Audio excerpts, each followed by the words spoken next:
Na política, é possível acreditar que existem aliados? Ou seja, você pode contar que, mesmo nas horas mais sombrias, alguém vai estar do seu lado para dizer: eu estou aqui com você, para o que der e vier? Pois é, muitas pessoas já não acreditam mais nisso. E principalmente no espectro dos apoiadores do Bolsonaro. Se tem alguém que sofreu pancada nas costas, foi o Bolsonaro. A gente pode citar uma série de pessoas, como a Joyce Hasselman, que quer voltar para a política, o Alexandre Frota, o Cajuru, um monte de gente que foi eleito na bandeira bolsonarista em 2018 e depois virou as costas para o Bolsonaro. Mas também a gente pode falar no âmbito do Exército, como o caso do Mauro Cid. Agora, o que está movimentando mesmo as redes sociais, as redes bolsonaristas, sobre uma possível traição, e essa talvez uma das maiores, é o caso do general Freire Gomes. Eu vou explicar para vocês aqui do que se trata nesse editorial. Fechado? Então vem comigo. Olha só. A PF, ou seja, durante o depoimento à Polícia Federal, o ex-comandante do Exército confirmou reuniões sobre uma minuta golpista, mas ele admite que ele não queria golpe nenhum. Bolsonaro queria. O ex-comandante do Exército, durante o governo de Jair Bolsonaro, o general da reserva Marco Antônio Freire Gomes, confirmou em depoimento à Polícia Federal que participou de reuniões onde foram discutidos os termos da minuta do golpe. Fecha aspas. A informação é da CNN Brasil. A oitiva do militar ocorreu durante 8 horas até as 2 horas da manhã deste sábado e na sede da PF em Brasília. O general respondeu a todos os questionamentos realizados pela corporação na condição de testemunha. A íntegra do depoimento de Freire Gomes é mantida em sigilo para não comprometer os desdobramentos da investigação. Vamos lá. Primeiro ponto. Era sigiloso, mas a CNN sabe o que foi discutido. Afinal, disseram que sim, tinha a minuta do golpe, que o Bolsonaro falou uma previsão constitucional, estado de defesa, estado de sítio, é previsão constitucional. É crime tentar discutir uma previsão constitucional? Divergência, hein? Nós do mundo jurídicos vamos falar em várias hipóteses. Eu, na minha visão, não vejo assim. Mas, enfim, o Freire Gomes, segundo a CNN, confirmou que realmente Bolsonaro discutiu a possibilidade que ele não queria. Ou seja, o Freire Gomes, em momento algum, foi indiciado como réu, como testemunha do caso. E aí, Bolsonaro foi jogado na fogueira pelo Freire Gomes, que era um dos nomes fortes, um dos grandes aliados de Bolsonaro, um dos homens de confiança de Bolsonaro, assim como o Mauro Cid. Ou seja, aqui o discurso é que ele, para limpar a barra dele, jogou o Bolsonaro na fogueira. Também teve uma matéria mais cedo da Folha de São Paulo e do Correio Brasiliense que dizem que, com o discurso de Freire Gomes, ele deu a lista de todos aqueles que supostamente sabiam da tal minuta do golpe. E um monte desses são candidatos a prefeito este ano pela direita. Ou seja, vai tirar um monte de gente da direita da eleição de 2024, matéria do Correio Brasiliense. Ou seja, uma das grandes traições que o Bolsonaro sofreu. E aí, você acha que o Bolsonaro apostou suas fichas em pessoas erradas ou é porque nesse meio não tem pessoas certas? Coloca no comentário. Vamos lá. Outra matéria agora, do O Antagonista. Governadores do Sul e Sudeste cobram reação do governo Lula à dengue. Em carta conjunta, eles cobram o governo Lula para dar maior celeridade no desenvolvimento e na produção de vacinas, pessoal. Governadores e representantes dos 7 estados do Sul e do Sudeste assinaram neste sábado, 2, uma carta conjunta para cobrar o governo Lula a dar maior celeridade no desenvolvimento e na produção de vacinas contra a dengue. No documento, os chefes dos executivos estaduais também pediram a atualização dos critérios de distribuição de recursos federais no combate à epidemia. Participaram do consórcio de integração Sul e Sudeste os governadores Eduardo Leite, do Rio Grande do Sul, Ratinho Júnior, do Paraná, Tarcísio de Freitas, de São Paulo, Cláudio Castro, do Rio de Janeiro e Romeu Zema, de Minas Gerais. Pois é o seguinte, o Brasil está lascado com a tal da dengue. Tem mais de 1 milhão de casos constatados só no comecinho desse ano. E várias mortes já confirmadas também. Uma empresa japonesa tinha uma vacina da dengue. O governo Lula não quis comprar, segundo ele, por critérios técnicos. E que a Fiocruz ia produzir a própria vacina aqui no Brasil. Só que, como muito anunciado pelo próprio antagonista, o Lula não ia conseguir produzir as vacinas. Ontem, se eu não me engano, a ministra Nízia Trindade, ministra da Saúde, falou o seguinte, olha, não vai ter vacina esse ano não, nós não vamos conseguir produzir, não tem nada que garante que essa vacina funcione, esquece, esse negócio de vacina não funciona. Foi o que a Nízia Trindade falou. E aí, indiscutivelmente e inevitavelmente, começou-se as críticas sobre a fala da ministra. Porque se fosse uma outra pessoa falando, talvez um ex-presidente, iam tentar até fazer CPI, denunciar ele na corte de Haia, pedir prisão, abrir processo no STF. Ainda bem que foi a Nízia Trindade que falou, né? Imagina se fosse o ex-presidente Bolsonaro. Fazer o quê? Mas vamos lá, pessoal. Olha, nós temos que dar o braço a torcer. Para aqueles que dizem que estavam com saudade do amor, que agora o Brasil voltou, a gente tem que reconhecer que eles sabem cuidar muito bem do dinheiro público, né? Então, por exemplo, as vacinas precisam ser compradas. Não foi gasto dinheiro. Índios e Yanomamis precisam ser salvos. Também não foi gasto dinheiro com os índios. A educação precisa melhorar no Brasil. Cortaram 13 milhões ontem das universidades da Bahia. Ou seja, estão reduzindo gastos com as coisas desnecessárias. Saúde, índios, doenças como a dengue, isso é gasto desnecessário. Mas tem um monte de gasto muito mais necessário, como, por exemplo, a reforma do Palácio Planalto, do Alvorada e de outros imóveis do governo, para dar mais conforto, comodidade, a Janja, ao Lula. E assim, não vai gastar quase nada, só 20 milhões. E nem sou eu que estou dizendo, é o Metrópolis. A Presidência da República vai reformar os prédios do Palácio do Planalto e do Palácio do Alvorada por 20 milhões de reais, só isso. A contratação não inclui adequações e serviços de revitalização do Palácio do Jaburu, presidência oficial do vice-presidente, a Granja do Torto, residência de campo do presidente, os edifícios anexos ao Planalto e 80 imóveis funcionais. Coisa pouca, gente. Merece revitalizar, reformar. Afinal, o Lula teve que batalhar muito para conseguir a presidência, né? Merece uma vida luxuosa e de muito luxo que todos os comunistas têm, né? Só pregam a pobreza e a igualdade para o resto do povo. Mas eles têm que ter uma vida de total luxo. Que é outro exemplo aqui de bom gasto do dinheiro público, enquanto os índios estão na pior. O que a Fiocruz faz? Só para lembrar para vocês. A Fiocruz era de onde a Nízia Trindade era diretora, tá? Hoje é a ministra da Saúde. A Fiocruz desviou a verba da saúde indígena, ou seja, dos índios e Yanomamis, para bancar viagens de coordenador ao exterior. O pesquisador Guilherme Franco Neto viajou para 3 países com a mulher. O gasto foi de 310 milhões. E é lógico, ele foi para países assim mais necessitados, não é? Países que precisam, sabe, de mais ajuda, que ele pudesse fazer uma pesquisa mais adequada. É lógico que ele foi para países com alto grau de socialismo, correto? Não. Ele foi para Portugal, ele foi para Paris, na França, foi para os Estados Unidos, lá no Colorado, recebeu 310 mil reais em diárias. Vem cá, deixa eu te perguntar. Qual foi a última vez que você fez viagens e gastou 310 mil nas viagens? Eu duvido que no universo de 1,5 milhão de seguidores que a gente tem aqui, se tiver 2 ou 3 pessoas que responderam isso como sim, que teve esses gastos, já é gente demais.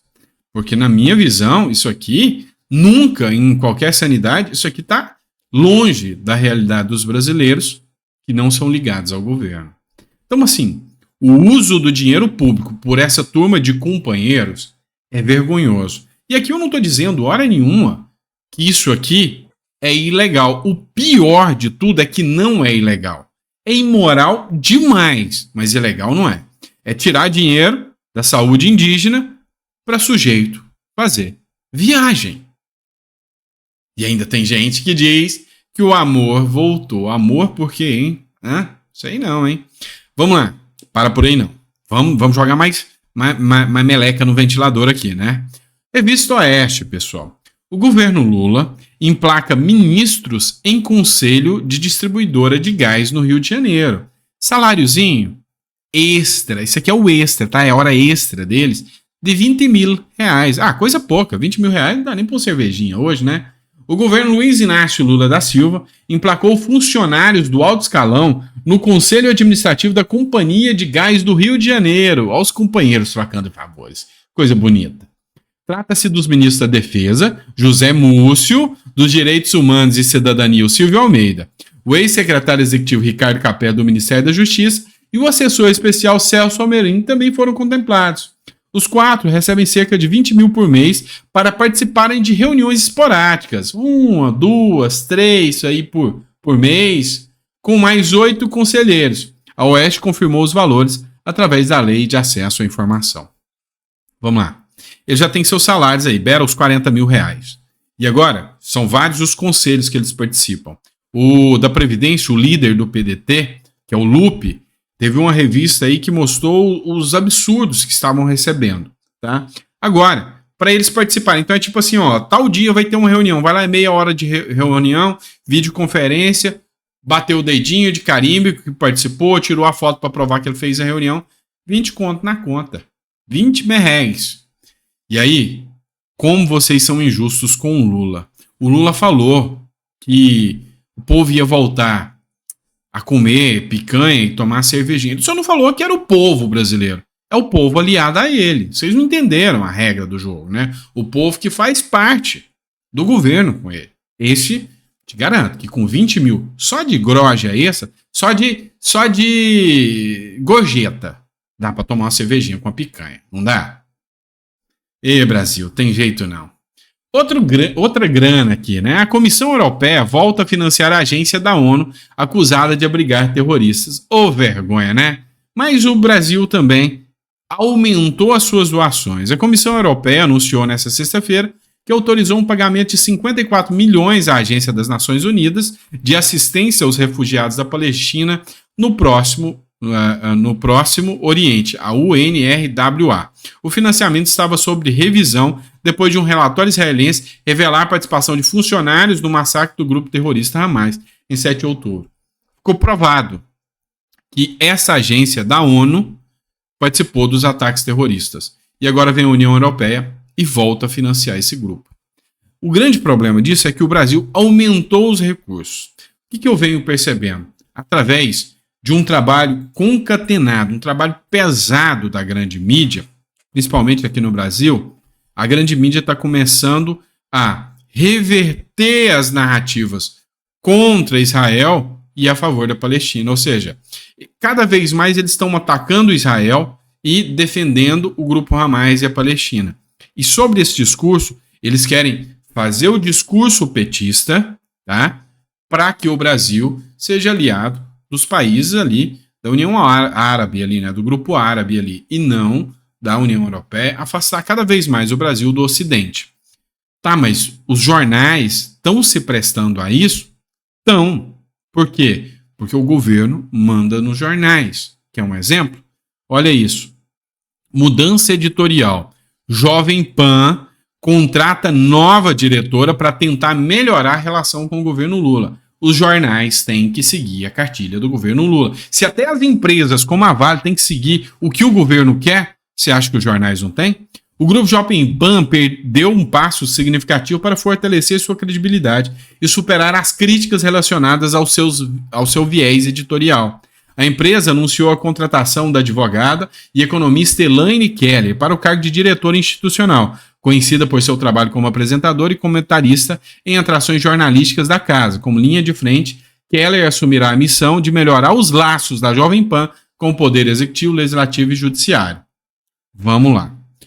O canal de notícias Jovem Pan News, lançado em outubro de 2021, teve uma forte ligação com o então presidente Jair Bolsonaro, mas enfrentou desafios após sua derrota nas eleições de 2022. A mudança na linha editorial, com demissões de jornalistas de posições radicais, buscou uma abordagem mais moderada ao cobrir o governo Lula. Ainda assim, a empresa não recebeu verbas federais de publicidade nos primeiros meses do governo.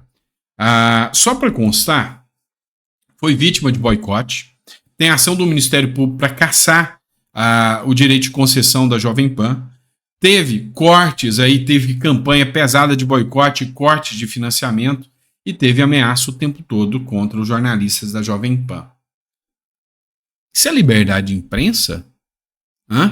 Hoje, qualquer canal do YouTube, e eu falo isso por experiência própria, qualquer jornal tem medo, se borra de medo de fazer críticas ao governo.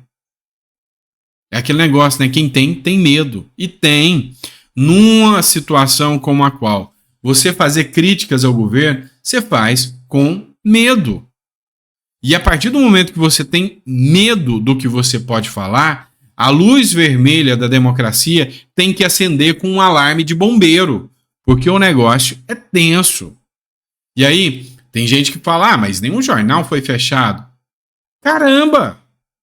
Teve um monte de gente, jornalista sendo preso, jornalista tendo que fugir do Brasil, jornalista que não pode estar aqui no Brasil, juiz que fugiu do Brasil. Caramba! Jornalista português que chega aqui no Brasil e passa por um baculejo sem sentido. Para! Só não vê isso quem não quer, ou quem não tem moral mesmo, né? Porque eu vejo uma turma aí que hoje defende o sistema como ele tá e não tem moral. Pois é. Só tem uma coisa nisso aí. Todos estão abrindo precedentes, tá? Então, a esquerda só está contando com uma coisa, que a direita nunca mais volta para o poder. Que a direita nunca mais chega ao poder. Mas, alto lá, pequeno gafanhoto. Tudo é possível. Bolsonaro foi um azarão que ninguém imaginava que vinha para o poder. Tudo é possível, o povo está ficando indignado. E aí, se um dia a direita voltar para o poder, seja pelas eleições, pode ter certeza. Todos os precedentes que a esquerda abriu são agora democráticos. E aí, a água vai bater no bumbum. É por isso que eu defendo a liberdade de expressão da direita, da esquerda. Eu defendo totalmente, mas totalmente mesmo, a democracia com a liberdade de debate, tanto pela direita quanto pela esquerda. Mas o que a esquerda está fazendo hoje é criminoso. É criminoso contra os jornalistas. O que vocês viram o Lula fazer, por exemplo, como o caso da jornalista lá que perguntou sobre as manifestações, aquilo é uma coisa assustadora, é abjeta, viola moralmente a atuação de uma jornalista. E olha que nem jornalista eu sou advogado, sou filósofo e mestre em comércio internacional, não sou jornalista. Aqui eu tô de gaiato mesmo. Mas a grande questão é assim, e olha, diga-se de passagem, fazendo um serviço melhor, desculpa a modéstia de lado aqui, porque muito jornalista aí formado, que tem prêmio Nobel do jornalismo aí no Brasil, que antes atacava o governo Lula lá durante a Lava Jato e hoje diz que a Lava Jato foi criminosa. Gente, historiadora aí, gente de boina aí, que antes tinha uma postura séria e tinha um respeito, hoje, vassalos do sistema. Por quê? Porque tem medo. Medo. Então, assim, é difícil você se manter coerente num sistema como esse. Vamos lá. Olha só. De novo eu volto com esse assunto. Trump tem vantagem de 5 pontos sobre Biden. É o maior até agora em pesquisas e as pesquisas não estão conseguindo esconder mais o favoritismo de Trump. Até porque a hora que eles colocaram que estava empatado, Trump e Biden, o povo deu varada. Ninguém acreditou. Quem que acredita hoje que Biden tem chance de ganhar de Trump? Ninguém. Em uma nova sondagem do The New York Times e do Siena College, divulgada ontem, revelou que o presidente dos Estados Unidos, o democrata Joe Biden, tem apenas 43% de apoio, enquanto o republicano Donald Trump tem 48% das intenções de voto para as eleições presidenciais de novembro. Meu amigo, outubro, a grande chance da esquerda eleger um monte de prefeito aqui no Brasil, tá? É porque eles têm mais votos? Não, é porque quase todo mundo que é de direita vai entrar na vara. Esse é o problema. Mas, entretanto, todavia, contudo, em novembro, a direita vai à forra mundial. Porque o Trump vai voltar. Não tenho dúvidas disso que o Trump vai voltar. E aí, meu amigo? O discurso vai ser outro, muito diferente.